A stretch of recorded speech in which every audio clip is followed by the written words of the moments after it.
Actually, I'll pop the hood first. That's where you want to start.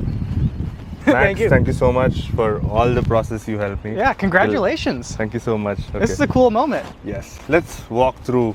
2025 Mustang GT Premium. Okay.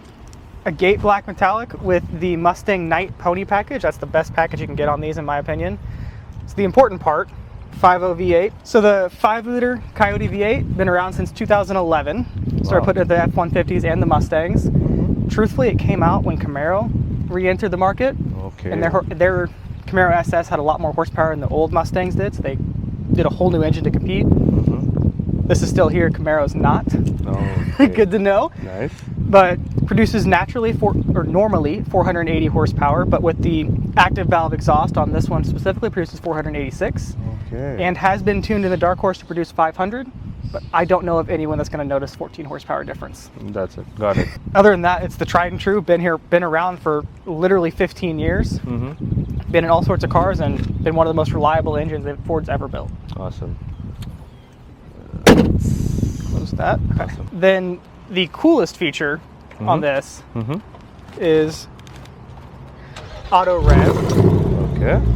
Aside from that, so to activate this feature, you simply click unlock, lock, and then one more time. Oh my God, it's loud. So that first rev after the first unlock lock is 2,000 RPMs. Okay. And then the first rev after the second unlock lock is 3,000. The third is 4,000, and the last one is 5,000 RPMs. That's how you can tell the difference. Now, in each rev. is it going to get louder again the third time you do it? Wow. So if you go unlock, lock, that's 2,000. So it's already been on, so it did the 3, 4, 5,000 RPMs. Nice. Interesting. Or if you turn it off. Does every model get that subwoofer? No. Okay. So this is part of the 501A package, which is the additional 12, and it comes in an additional upgrade on the vehicle. Awesome. The 12 speaker sound system that includes the subwoofer. Got your backpack and the subwoofer right there. My man Avi here purchased our Crystal Resist All. Awesome product that our finance managers know way more than me about. But it comes with that awesome little box that he's got. Quad tip exhaust that come with the active valve management. Some of the features of the Mustang Night Pony package are those 19-inch black wheels. I think they look awesome with the black appearance. Nice. As well as the black Mustang badging and the 5.0 and the Mustang on the front and back with the grille. Heated mirrors come on automatically when you turn on your defrost. Awesome. So the heated mirrors is nice because you don't have to worry about doing anything with Got it. So start it up. Okay. And then I'll just kind of work features my way across. Okay. Starting with memory seats right here. Seat 1, seat setting 2, and exit setting. So seat 1 pairs to a key fob. Seat 2 pairs to the second key fob. So if you were your primary vehicle and you're driving it and you set key fob 1, you have your key fob. If you have someone else that drives the vehicle kind of often, not every day, or if you both drive it equally, you pair set 2 to your second key fob, and it recognizes the key fob when you get in the vehicle and automatically adjusts your seat setting. How can we do that? How can we set key 1 and key 2? You just set, you have to have one key in the car at a time, so you can't really do it right now if I have both keys. Got it. But you just click and hold seat setting 1. That's and that sets your seating. 3 is your exit setting. So if you turn the car off and open your door, the seat will automatically move back for you in state. So you can get in and out easy. That is a cool feature. Nice. And then you can't really see it as well from that angle. But you have over here, you can turn your lights on and off. Adjust your light switch. Most people leave it in automatic. That's what I recommend because it'll turn itself on and off for you as necessary. Then you come to the steering wheel, carbon fiber around, as well as the flat sport bottom steering wheel new in 2024 to the Mustangs. Adaptive cruise control setting. Click it if you were in drive and it had the cruise control set. It would allow you to set your car length distance behind a car between 1, 2, 3, or 4 cars. This turns it on. You can see it setting at 3 cars, 2 cars, 1 car, 4 cars. There as well. All the way down to 15 miles an hour is the slowest that you can set a cruise control. And then you can set it up and down how fast you're going, or how fast you want your cruise control to be set at. Then you have your display in the middle that can be controlled over here. Can show you different features in the middle display, such as fuel economy, tire pressure, some of your gauges, and then your trip, so mileage, that type of stuff. Tachometer is adjustable. Go into the middle screen, My Mustang, and your cluster theme can either match your drive mode, go to normal, which is what it's set at, can go to sport, which is my personal favorite. I love the way that looks. Track, which gives you just your RPMs, because that's all you really need on the track. Speed is a little corner. Got it. Or calm. I don't know why you'd ever drive a Mustang GT in calm. Okay. But to each their own. So normally I click match drive modes. And on your left side here, you can adjust your driving mode. Normal. Custom you can set up to that screen as well. Slippery. Kind of unfortunate that it has to be there, but it does. Drag strip, track, sport. So those are the different drive modes that you can have. Okay. And if we leave it in sport, you can see the cluster theme changed. Or if we go down the track and let it stay, it now has the track cluster theme. And you can adjust the driving mode separate from your exhaust. Exhaust can be in a different mode than your driving mode. Nice. So if you want to have some more spirited driving, but you don't want to wake up everybody in the morning, set your exhaust to quiet, put it in track mode. But if you're on a daily drive and you want to listen to your engine, put it in track, adjust your drive modes over here, and go to normal driving. So normal mode with exhaust. Nice. You also have your track apps, so you can time your acceleration, come to a start, and you can time how long it takes you to get to 0 to 30, 0 to 60, 0 to 100, as well as your 1/8 mile and your 1/4 mile. Nice. And then you can do the same thing with your brakes. How fast can you go from 60 to 0 or 100 to 0? As well as a lap timer. You can set 3 different tracks as your presets. Go into those tracks, click start, make your lap, and calculate how long that lap took you. And then you can change some of the interior colors. So the displays would be like your fuel, how much fuel you have. The ambient lighting is like around the gauge. Kind of set it over there. Nice. And then it'll change. Nice. And this is one of the cooler parts, is you can build a custom mode. Okay.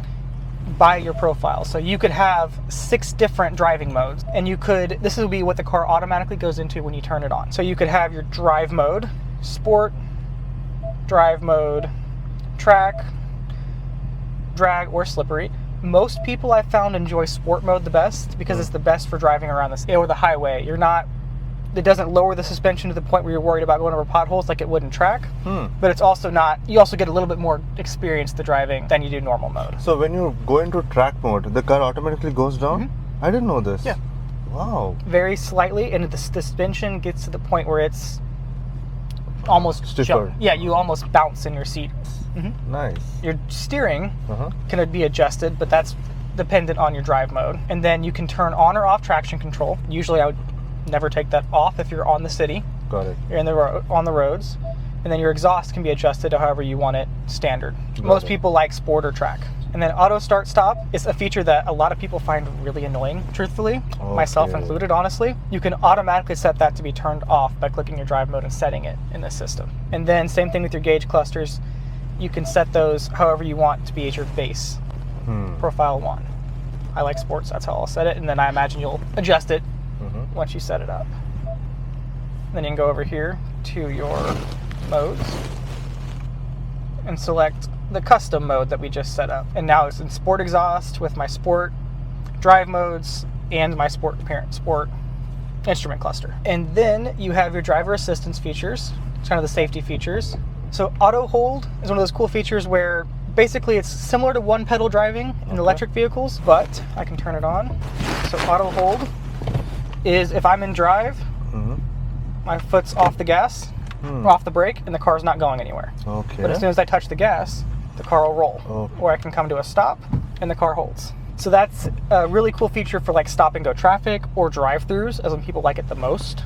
Do you suggest keeping this on? It's really personal preference. It's not going to hurt the car either way. It's not going to benefit the car either way. It's, do you enjoy not holding the brake, or do you prefer to hold the brake because that's what you're used to? Got it. And then you have your intelligent speed. Most people don't really like this because if you're This vehicle has speed limit sign recognition, where it can recognize a speed limit sign, and it will slow you down to that speed on cruise control. So if you keep this on, it will actually understand the speed limit and maintain that. Wow. It'll slow you down to the speed limit. So then you have your lane keeping system, which assists primarily on the highway, doesn't do it as much in the city. But if you were to start wandering out of your lane, it'll aid you back in with a little alert in front of your screen. Or you can adjust it to just help you back in, or just have the alert. Most people keep this one on because it's a very easy passive adjustment. It's not a do you jerk. have to activate it, or it's always on? It's on unless you turn it off. You can turn it off over here with this button, lane keeping system on and off. Interesting. You also have pre-collision assist with warning, braking, and steering. Warning, if it senses an accident is imminent by you not slowing down, it'll go beep, beep, beep, beep. The braking, if it goes beyond that, it'll assist in emergencyly, it's not a word, close enough, applying the brakes for you.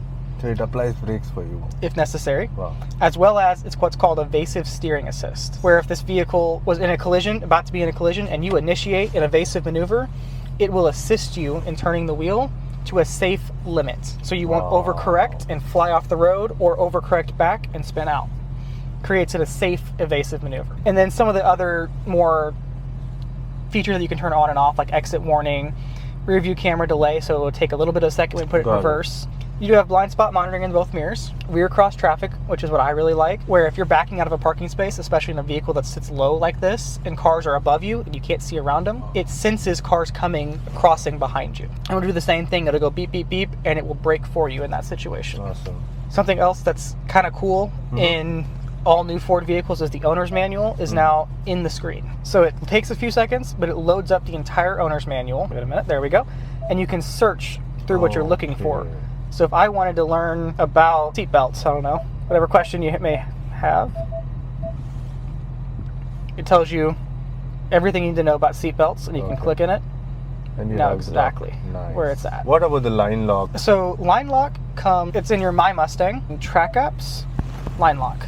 Got to be in track mode first. Did you ever try this before? I have not tried this one before, actually. Nice. I work at a car dealership. They don't let me use line lock. I know. What else do you want to show? Heated seat, cool seats. Yep. So those are a lot of the comfort features that this car comes with the leather seats and the 12-speaker B&O sound system with the subwoofer in the trunk. So you click your heated, cooled seat button. You can turn to heated seats, cooled seats, or just slide it up and down. And the air condition is this. Yep. So you get dual zone climate.